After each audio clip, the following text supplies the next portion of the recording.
We are extremely fortunate to be hearing next from another member of the Hague Rules on Business and Human Rights Arbitration Drafting Team, as Martin has just mentioned, Professor Diane Desierto.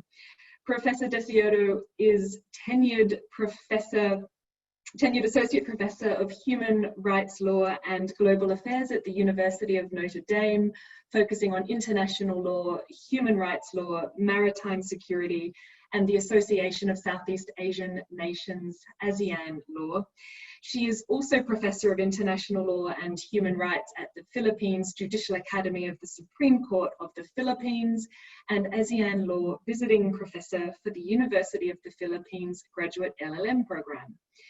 Professor Desierto is active as international counsel on Philippines and Southeast Asia matters before the Permanent Court of Arbitration, the Human Rights Committee, the International Criminal Court, ASEAN, as well as before Philippine courts and regulatory agencies. She speaks and writes prolifically on topics of international law and human rights, with over 100 publications to her name, including at least 4 books. Professor Desierto, thank you for taking the time to be with us today. I understand that you will be comparing the Hague Rules option, which Martin has just described for us in some detail, with other existing redress mechanisms. You have the floor. Thank you very much, Elise. And my thanks to Human Rights at Sea, as well as to Shearman and Sterling for the opportunity to make this presentation, as well as to engage with the varied experts and audiences around the world on this extremely important issue. Martin has already laid the excellent foundation discussing the Hague Rules on business and human rights arbitration. My task today actually will be to focus from the lens and the perspective of human rights victims at sea as to the comparison of redress options that they may have, looking at arbitration vis-a-vis the limited options that are available, and why business and human rights arbitration may well be one of those remedies that could be opened for human rights victims at sea. So one of the first things, of course, that human rights at sea claimants will have to think about are certain factors when you're evaluating the choice of a remedy, particularly given, as discussed by Professor Petrig, the complexity of the maritime space, the diversity of actors that are involved, the overlapping jurisdictions that may be exercised, and the ongoing limits with respect to the exercise of enforcement at sea in a vast maritime space. As I said, this plays out differently, and has already been discussed, this plays out differently in different human rights violations, which can and will involve non-state and non-state actors, whether it is human trafficking, the treatment of refugees and migrants, labor violations in ships and vessels, as has been discussed earlier, on seafood slavery, the employment conditions in cruise lines, among others. It can also involve search and rescue of fishermen and mariners in distress. In my particular geographic area of involvement, which is Southeast Asia, this is quite robust with respect to the South China Sea, where in recent years, Filipino fishermen, as well as Vietnamese fishermen, have encountered many difficulties, especially involving collisions and abandonment at sea from the actions of both private as well as public vessels in the South China Sea. There are also massive marine environmental violations, which in the human rights space has already been seen as part of a nexus between human rights and environmental protection, as well as climate change. In this regard, I will recall the Inter-American Court of Human Rights' latest advisory opinion on marine environmental protection, definitely affirming as a matter of law that environmental protection and human rights protection are actually almost synonymous. So even in the examination of illegal wildlife trade, the destruction of coral reefs and natural habitats, the protection of artisanal or traditional cultural fishing rights and sustainability practices, there is a definite nexus. In my own work on economic, social, cultural rights, there is an even deeper nexus with environmental violations, because in this respect, when we talk, for example, of the Covenant on Economic, Social, Cultural Rights, we are looking at the nexus of the right to an adequate standard of living, the right to food security, the right to the highest attainable standard of physical and mental health, which all encompass environmental considerations quite readily. And lastly, as had been adverted to earlier, we can also be looking at human rights violations from states' own maritime law enforcement activities. And so there's a constellation, as rightly pointed out by Professor Petrick, of considerations in trying to examine what redress options there are. And we do have to take particular cognizance of the nature of the human rights violation and how to seek redress for that violation. There are also factors to consider with respect to the intersecting legal regimes that are inevitably involved when one tries to examine seeking redress for human rights victims at sea. As the subject matter, it is not only the corpus of international human rights law, which is already considerable, both from the treaty-based standpoint as well as from the customary international law standpoint, but also from the United Nations Convention on the Law of the Sea, the IMO conventions, including the Maritime Labor Convention, which, like the ILO, International Labor Organization conventions, look very specifically to labor standards. But from human rights law, particularly Articles 6 and 7 of the Covenant on Economic, Social, Cultural Rights, human rights law may have far greater protections than may be present, say, in international maritime organization conventions, such as the Maritime Labor Convention or even the ILO Labor Convention. So we also have to recognize there may be some convergence as well as some divergence with respect to the scope of protection afforded to human rights victims. And again, there's also international environmental law, maritime law, the applicable regional or national law. We also have to contend with different assertions of sovereignty and regulatory authority in maritime zones, which, as discussed by Alex earlier, on the high seas, and even when we bring to bear global commons, such as the area, exclusive economic zones, contiguous zones, territorial seas and internal waters, and the nature by which coastal states, port states, flag states can exercise authority over these respective zones. That leads me to the third, on how to delineate between these jurisdictions and how to appreciate concurrent jurisdictions if you are a human rights claimant in these particular circumstances. The third as well is the classic evaluation that counsels for human rights victims have to consult with for victims themselves is the accessibility of the procedure. Is there a possibility for direct submission of an individual claim? Does it require state sponsorship, say under diplomatic protection, of a claim to a state or non-state actor? Will there be a possibility that an international organization or a civil society submission can be made on behalf of a group, class, or mass of claimants? Now, this differs across the board for human rights cases, whether they be transnational litigation, domestic litigation in coastal states, port states, or flag states, or resort to the UN treaty bodies, which are very specific, but also modeled on a very different paradigm of redress. It is not necessarily the same kind of reparative redress that we can, as I will discuss further, anticipate under the Hague Rules on Business and Human Rights. Fourthly, there would be also the corresponding evaluation of the evidentiary burden on human rights victims, especially in accessing any procedure. You have to examine what would be the fact-finding capabilities of a tribunal, especially given the asymmetries of power that Professor Petrick discussed in her presentation. Examine whether the procedure allows for presumptions, especially when the evidence of the human rights violation is actually in the control of the alleged human rights violator, and whether or not a presumption would exist under that procedure to accommodate the evidentiary burden on the human rights victim. The possibility for discovery procedures as well to ensure that human rights victims do have access to the kind of documentation necessary to substantiate their claim. And what role expert reports, say by the United Nations, by special rapporteur reports and other organizations, specialized organizations, can have with respect to the evaluation of a human rights process.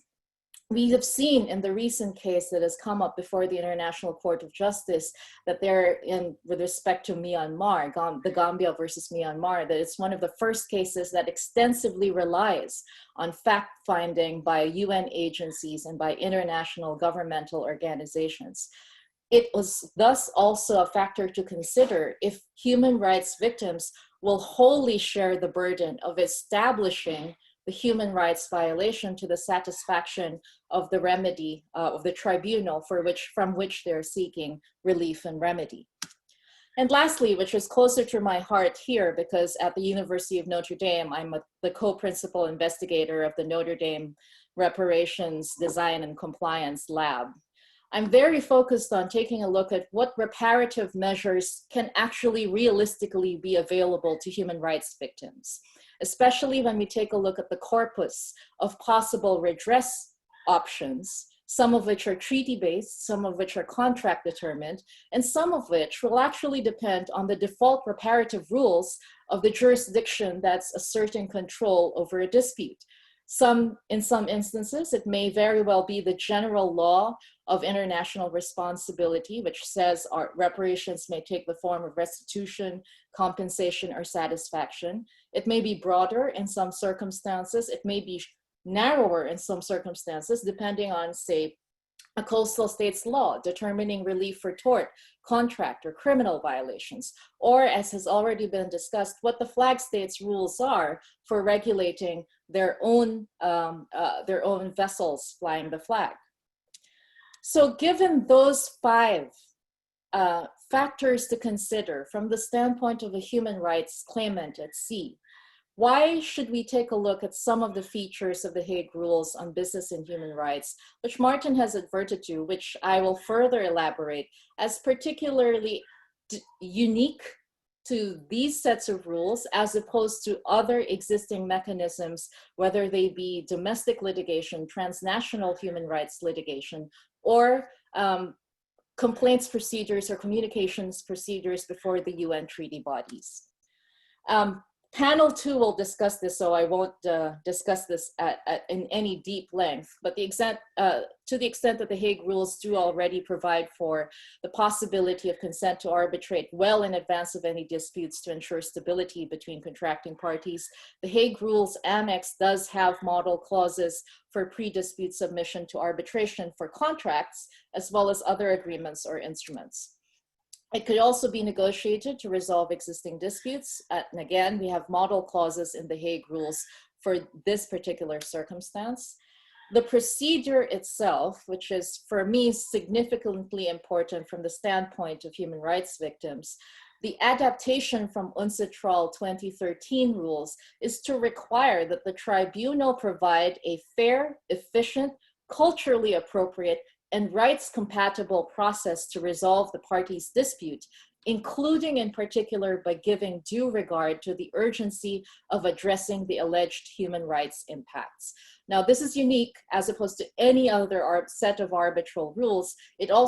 This provision does not exist as a matter of mandatory procedure, even for transnational litigation or for the limited communications procedures within human rights treaty bodies. There's considerable flexibility on the part of the arbitral tribunal to conduct the arbitration in such manner as it considers appropriate, but particularly giving due regard to the human rights impacts that are urgently at stake in this type of dispute settlement.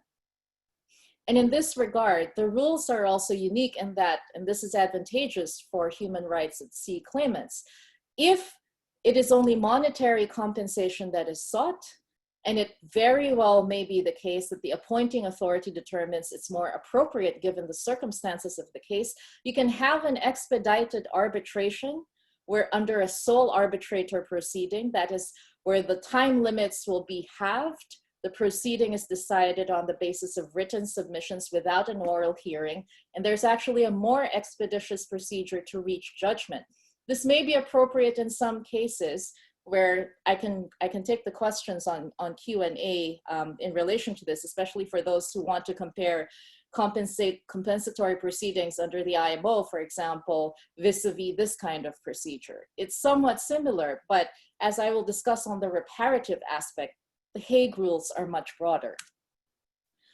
Third-person submissions are also permitted in this proceeding, which is excellent for human rights organizations in that those who have a significant interest in the proceedings and can assist the tribunal in the determination of a factual or legal issue with a perspective, knowledge, expertise, or insight that is different from that of the parties, that is unique to that particular submission, could very well be of assistance and help the resolution of a dispute. And this has been important because, especially with respect to human rights claimants and the establishment of violations of specific treaties in the different intersecting legal regimes that I have pointed out to you earlier, it is quite important that there be this possibility that human rights claimants themselves may not be able to substantially produce directly before an arbitral tribunal. But because there is this opening, you can see an involvement of broader stakeholders who may be able to weigh in on crucial questions involving human rights violations at sea. And similar to the UNCITRAL rules, there is also a procedure for tribunal-appointed experts. Martin has already dealt with the issues of transparency. I'm not going to dwell on that. Section 4 is allocated to that and dedicated to that. All that I will say is that it has flexibility on the part of the tribunal to adapt to the needs of the parties to a business and human rights dispute. There are similarities to the UNCITRAL transparency rules, but the specific adaptations to business and human rights disputes looks at considerations of business or contractual confidentiality provisions as a possible compelling ground for non-disclosure. Again, that is subject to the determination of the arbitral tribunal. This brings me to what I think is the most important part of the Hague rules, and that's probably just my own bias, but Article 45.2 of the Hague rules provide for a reparative scope that is unheard of and is possibly the most expansive among all other human rights mechanisms that I have looked at, especially since I teach a class on human rights reparations at the University of Notre Dame. The award itself may order monetary compensation or non-monetary relief, including restitution, rehabilitation, satisfaction, specific performance, the provision of guarantees of non-repetition, and possibly recommendations for other measures that may assist in resolving the underlying dispute and prevent the future disputes or the repetition of harm, which shall be binding only if agreed by the parties. Now, this is significant because for quite a long time, even in domestic and transnational human rights litigation, the nature of reparations sought may not necessarily be customized or tailored to the individual needs of claimants. We have often relied on the categories of restitution, of compensation, or satisfaction, but if anything has been quite evident in the literature as well as in the advocacy for human rights victims, especially if you look at the jurisprudence, say, of the Inter-American Court of Human Rights, which is probably the most progressive in this respect. The nature of reparations that can redress the actual harm from a human rights violation shouldn't be so easily canalized the way it currently is under some forms of redress in human rights litigation. The Hague Rules on Business and Human Rights Arbitration extricates arbitral tribunals from the old categories and allows them to take further measures, recommend further measures that could assist in resolving the underlying dispute. This is significant opportunities for human rights claimants. So let me end in my last 3 slides on some points of comparison that I think are most relevant for the consideration of those who are watching today's webinar. Points of comparison between the Hague Rules and the domestic or transnational human rights litigation and individual or UN human rights treaty bodies. First is on the applicable law. What was also quite remarkable was that the Hague Rules recognize that the parties will stipulate what the applicable law is, but if they do not, then the arbitral tribunal applies the law or rules of law, quote, which it determines to be appropriate. This opening can accommodate the entirety of international human rights law, environmental law, applicable business and human rights standards, even possibly the Business and Human Rights Treaty, if it is ever concluded and ratified, as well as instruments that have also become usages of trade, such as possibly softer standards, ESF, or environmental social framework standards that are applicable, or UN Global Compact standards, or even the the New York Declaration or the Global Compact for Migration. Those softer instruments, should they be proven to be instruments that have become usages of trade. This is quite in contrast with other forms that have not been as flexible when it comes to the scope of applicable law in given disputes. So one example that I would take a look at is the Human Rights Committee's recent decision on climate change involving Kiribati refugees.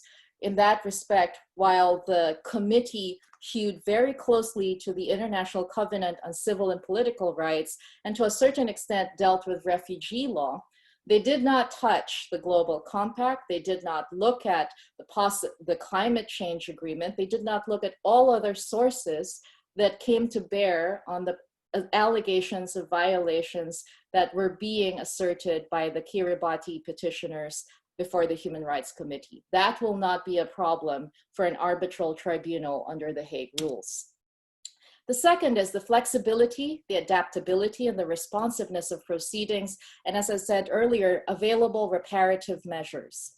There are inherent limitations within domestic laws, within the jurisdictional competencies, for example, of international courts, such as the International Court of Justice, or regional human rights courts, such as the Inter-American Court of Human Rights or the European Court of Human Rights.